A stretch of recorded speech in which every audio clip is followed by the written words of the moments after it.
গোটা ভারতবর্ষে চলছে এক ভয়ঙ্কর ছাত্র আন্দোলন, যে আন্দোলনের ফাঁকে পালিয়েছেন নরেন্দ্র মোদী নেপালি স্টাইলে। বাংলাদেশ থেকে শ্রীলঙ্কা, শ্রীলঙ্কা থেকে গিয়েছিল নেপাল। তবে এবার উত্তপ্ত জনতা ভারতবর্ষে।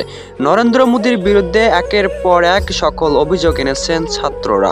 নরেন্দ্র মোদীর পদত্যাগ চেয়ে একের পর এক আন্দোলন চলছে ভারতবর্ষে। শুধু সাধারণ শিক্ষার্থীরা নয়, এর সঙ্গে যুক্ত হয়েছেন জনপ্রিয় অ্যাক্টর থালাপতি বিজয়। থালাপতি বিজয় নিজের করে দখল করে রেখেছেন পুরো তামিলনাড়ু, এবার দখল করতে চান পুরো ভারতবর্ষ।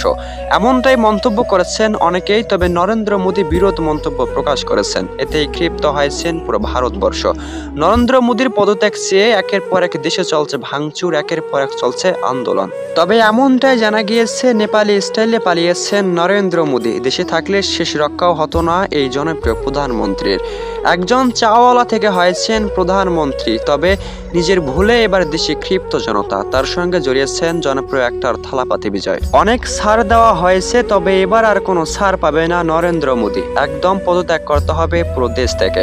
দেশ থেকে পালিয়ে গিয়েও রক্ষা পেল না নরেন্দ্র মোদী। তবে নেপালি স্টাইলে পালাতে পারেন বলে মন্তব্য অনেকেরই। উত্তপ্ত জনতার মুখে পড়লে নরেন্দ্র মোদী ধূলিসাৎ হয়ে যেতে পারেন, তাই তো ভয়ে পালিয়েছেন নেপালি স্টাইলে।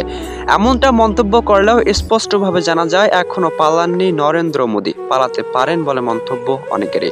উত্তপ্ত জনতা বারবার নরেন্দ্র মোদীর বিরুদ্ধে আন্দোলন করতেছেন দেশ জুড়ে। তবে এই আন্দোলনের ফাঁকে নরেন্দ্র মোদী নিজেকে সরিয়ে নিতে পারেন বলে মন্তব্য অনেকেরই। নরেন্দ্র মোদীর নামে একের পর এক দেশে চলছে যে আন্দোলন, সে আন্দোলন কখনোই থামবে না যতক্ষণ অবধি নরেন্দ্র মোদী না পদত্যাগ করেন।